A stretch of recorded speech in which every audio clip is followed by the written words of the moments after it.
Hey everybody, it's Patty with Get Personal with Patty, and it's Friday, June 10th, so I am going to show you my weekly budget for my paycheck. Now, my paycheck, because of this new job I have, I'm able to break it up into two separate bank accounts. One that covers my personal account, that covers all credit card payments, envelopes, sinking funds, anything extra for the week. And then the second account is a joint fixed bill account. So I've been splitting the checks up now for about, I would say 2 months. I've been at this job now for 5 months. So it's going still very well. I love it. Love my boss. She's awesome. And just feel appreciated, which, if you can find a job that you feel appreciated and you like going to every day, that's half the battle now, isn't it? The other great battle is getting paid well. And finally, I do feel like I am getting paid, well. So let's get right into it and I'll show you what I'm doing. So right now my account has a cushion of $300 rollover. I try to not touch that on a weekly basis, and I've done pretty well not touching that. My roll cushion was 300. My checking account balance was 416.89. I do try to keep a little bit. You'll see after this check, there's not going to be that much rolling over into next week, but you know what? It's okay. And then my check that goes into this account, which is my account, is $358.42 this week. So we have $10.75 to work with. So as I deposit that roll of cushion right in the get-go, I take that out right under bill. I don't want to use it, so I take it out, and I do that every week. I put it in as a deposit, and I take it out immediately as a cushion because I don't want to use it. It's there if I need it, but I avoid it using it at any cost. So we have a graduation party to go to tomorrow. It's a family friend that I've known for years. I actually saw his birth, 18 years ago.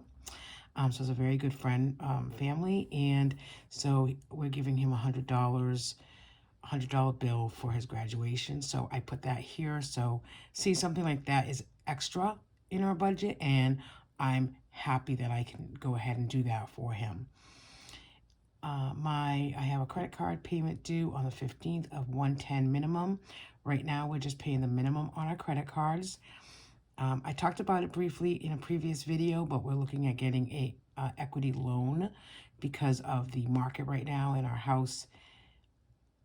Right now, it is the equity is ridiculous. So we're just taking a small loan out to consolidate our debt, as well as do some yard work and housework, house improvements, which will only help the equity in the future as well.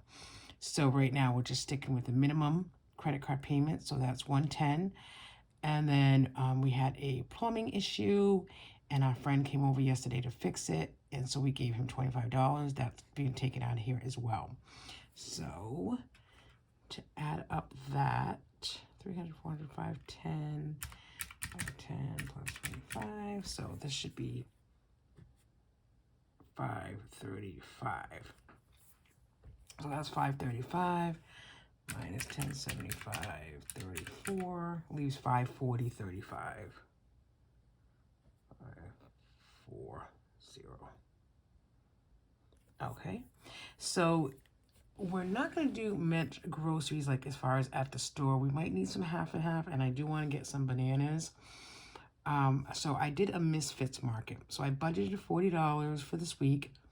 Again, we're getting a butcher box in the next few days, and that is coming out of the joint account as far as the expense for the butcher box. So for groceries, my account usually does any envelope saving challenges or sinking funds. So I budgeted $40. The Misfits market was $45.57. So I'll have a video this weekend on Sunday when that box comes in to show you the fruit that I bought and kind of why I bought it. Kind of going to go, just trying to eat my fruit on a daily basis. So I budgeted 40. We're already over 5. The half and half, I can't imagine half and half of bananas will be another $5 or $10. So not too bad. Dine out, I also budgeted 40. We are going to go out to dinner tonight, but it's sushi, so, it's a cheaper meal. And then gas, I budgeted 60 for the week. I've already put in 30. So again, I'll probably put in another 30, but we got to keep an eye on that as well. So that's really it for the envelopes. I try to keep the sinking funds and the savings challenge funds. In the beginning of the month, I decide what I'm saving for and what savings challenges or what sinking funds I want to deposit in weekly. And I try to keep that throughout the month. And it may, switch up a month here or there, but for the most part, it's the same ones. I just concentrate on the same, sinking funds and savings challenges funds. So the savings challenge fund reverse, I owe $40 to it, and then for June it's $60. So I try to put in a little bit every month into the reverse challenge. So that's $25 this week that I'll put in. I do have a Max, that's my dog. I try to put $10 to $15 in a week toward his, grooming, or if he needs something extra. So I put $10. I've already put $10 in his envelope. 5 for 5. I do 5 envelopes at $5 each for $25 a week. And that's one way where if you don't have a lot of money to put toward a sinking fund, if you just did $5 a week for 2 or 3 different sinking funds, it adds up. So this one is like my husband's birthday, my birthday, both in the end of the year. Gracie's birthday is in August, so we put $5 there. The pool fund gets $5 because you always need stuff for the pool. And then there's one more, and I forgot what it was. Fun. I think fun. Oh no, I have a separate fund, like miscellaneous or something. So that's 5 for 5. That's $25. Fun. I put in 10. I already have like $60 in my fun envelope. So, next week I might not have to put in 10. But that's kind of for the summer, and when we go out for ice cream or something, we can take it right from that envelope. Piano. I have a piano lesson on a weekly basis. That's $22. My word of the month for June is Max, because he'll be a year next week. So the M I'm going to put aside for $13. And then I've been taking a little bit of money when I need it out of my girls' monthly dinner out. So I'm going to reimburse $15 in that account. So those add up to 105, which leaves 320, give or take, because remember we had that correction over here. And then extra savings, I am doing the 100 envelope challenge for the year. And this week I'm not putting any extra money in there. I also transfer $50 into online savings account in Ally, and that's more for medical copays. So we have already, I think, like $350 in there. We know that Grace has an appointment coming up in July. That'll be $220 out of pocket. So I'm not sweating it because I know I have that money in there. So that's kind of cool, like going into that appointment without worrying about it. And if you're interested in the savings account, I am just putting this little tip out there that I received another email yesterday that Ally savings account APR, the annual percentage rate, is going from, it started at 0.50 in January. It is now going up again to 0.90. So that tells me that I might have to move some money around to put it, even if it's a couple $100 into the Ally account, because that's pretty good. 0.90. Most most APRs for savings accounts is like 0.10. So if you have a savings account and you have a little extra lying around, open up an Ally account. It's all online. And you can get a debit card if you need to, but 0.90 for a savings account is really a really good APR for a savings account. FYI. So on the opposite page of the budget by paycheck workbook, I print out a actual budget worksheet and I glue it, double side tape it here, and I do The same week, I do our joint account because our joint account only pays fixed bills. And this week is a pay week for my husband. He is self-employed, so I have been trying to just transfer what we need into this account every 2 weeks for fixed bills, as well as now that every week I can divide my paycheck, I put $350 into this account. Starting next week, I will take $350. I will still put $250 in this account, and I'll put $100 into another checking account at another bank where we're getting the home equity loan from, so that can get automatically a cushion in that account, as well as once the payments start, it'll come out automatically. Right? No brainer. Do it like that.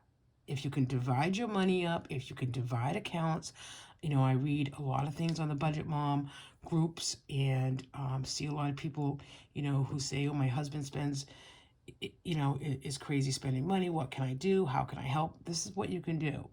If you work full-time, part-time, side hustle money, whatever it is, if you can take some money and deposit it into your, just do 2 separate accounts. If you can do one account that pays only fixed bills and one account that just does sinking funds and savings funds and envelopes, variable spending, groceries, dine out, etc., then try to divide it, even if it's just a little bit. I know that I work with $700 a week, and some people don't. Their whole check might be $300, but still, if you can divide it and maybe use your funds for the variable and the sinking and the savings challenges, and use his funds. He can still keep some money to spend how he wants, but maybe a percentage of his money goes into the fixed account where only fixed bills comes out. I have found that since we have done this with our accounts, it just works out better. And my husband does get an allowance. He gets $200 a month, which I think is more than fair. If extra money comes in, we usually split it. I have a side hustle, so all my side hustle money goes into my own personal account, which I use for if I want that coffee, if I want that breakfast sandwich, if I, but I also put it into savings like Acorns, my investments. Put it into the Christmas fund. So I have a side hustle, and all that money, whatever it is, if it's $50 a month or it's $300 a month, goes into a separate account, and that's what I use that debit card for. So just look at your budget and see how you can make it work for you. And that's why I'm open with my budget, because maybe, someone out there is struggling and saying, well, how can I want to do these savings challenges, but obviously I want to pay my bills as well. Try to divide the money a little bit and see if that works better for you. So this is our joint fixed account. So our cushion rollover was $150. But I thought it was $150, but it was actually $130.50. Don't ask me how that happened. So it was $130.50. So down here, I just rounded it up so that it equals the $150. My husband's check from his business, so I put in $1,900 a week. Usually the beginning of the month is anywhere from $1,800 to $2,000 a week, and then the second half of the month could be about the same. So it's about $4,000 that goes into the joint account for fixed bills. And then my check, again, I put in $350 on a weekly basis in here, and I do that weekly, so that money just stays in there. If there's a week that doesn't get any fixed bills taken out, at least it rolls over into the next week. So we have $2,380.50 to work with right away. We take out a cushion of $150. I'd like to get that up to $300 as well, but slowly but surely. I just do a little bit every week. Our mortgage, we transfer $1,300 into the mortgage savings account. That allows me to, every 2 weeks, I try to put $1,300 aside, and then, when the mortgage is ready to come out on, the 10th or 11th, it comes out automatically, and the money's already there. Our car insurance, I actually paid last week with my account, and that was $100, so nothing here. This is nothing. This comes out on the 17th. So my car payment came out this week of $356.52, and then the butcher box. This is specialty grocery. I do this once every few months. This is meats and chickens on butcher box. So I should be getting that this week. I'll put a code in that video. Watch for that video to come out. And if you want to get your meats for the summer, you know, you can get $30 off on your first box. It's kind of worth it. I know, you know, this is 6 cuts of meats, and it was and I got extra bacon. It's $199. But now grocery shopping for the next few months would be a little less. I'm hoping, you know, because I'm already getting all my meats and chickens out of one package. So I'll add that up. And then I don't do any envelopes in the fixed account. But I started doing 2 sinking funds recently for our water bill that comes out again in October. And then car, as far as like plates, registrations, inspection, I put $20 in each envelope. Again, just adds it up. So those are my 2 budgets for this week. So next week would be, you know, the same kind of money here in my joint account, in my personal account, and then in the fixed account is going to be I'm going to change it to 250 in here, 100 in that other account. I have a lot of accounts, and you know what, it works for me. But as you can see, then I already have this set up for next week with kind of in a budgeted idea.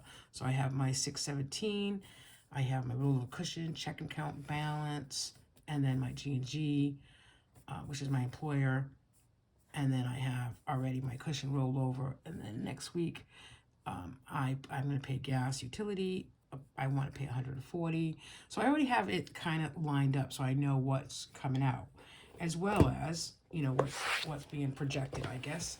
Next week already in the fixed account, I know that my rollover cushion is going to be 150. Then I'll have my checking account balance and my, you know, my divided paycheck money. I know that I'll do a cushion. I know that Synover, which is our solar, will come out next week, and then a car payment of $200 will come out. I already have it here. So that's what I do. I hope you learned something. I hope, you know, the way I budget, you know, might give you an idea on how to do your own budget. And if you have any questions, I'd be happy to answer them. And then let me just show you this really quick. I do the expense tracker, and I make sure I do this on a daily basis whenever we spend money. I divide it. This is this is my account, my personal account, color code tracking system. So I know exactly when I look on here and I use the code, okay, the purplish, this purple down here is specialty grocery. So I know that I bought some peanut butter for $22.74 this week. And then the Misfits Market, you know, produce and stuff, I paid was $45.57. The yellow is cash when I take out cash for cash envelopes. And I divide it by week. This is week 1, this is week 2. I kept 2 pages for the expense tracker, 3 pages for my account, and then expense tracker. These stickers are from Life in Envelopes on Etsy. Same thing, color code, and I can see exactly overall where I'm spending the money. By keeping both accounts in one budget by paycheck workbook, at the end of the month, it's just easier for me to track, you know, where my money went. And then I actually don't really use this page. Sometimes I do, but I also put it on an Excel spreadsheet in the computer, and that way I can see it yearly. I can see where we are, what we're spending on a yearly basis. And then just one final thing is I don't use the meal plan in this book. I think the meal plan should be in the Live Rich Planner, FYI, Budget Mom. But I do a mock budget at the, you know, beginning of the month for the month coming up. So I use this one for June. So here we are on the 10th. So I look at this and I see this highlighted in yellow, and I say, okay, my check is going to pay for, you know, Alex's graduation party, my credit card payment, and then sinking funds. My husband get paid on the 13th. He actually got paid on the 10th. But his funds will be the mortgage savings, Synover, you know, Coastal. So you can see, like, I look on here and I go, yep, that's what his paid for. Yep, that's what they paid for. So I hope you enjoyed watching my budget for this week. And again, if you have any questions, please ask me. I wish everyone a happy weekend. Thanks, people. Bye now.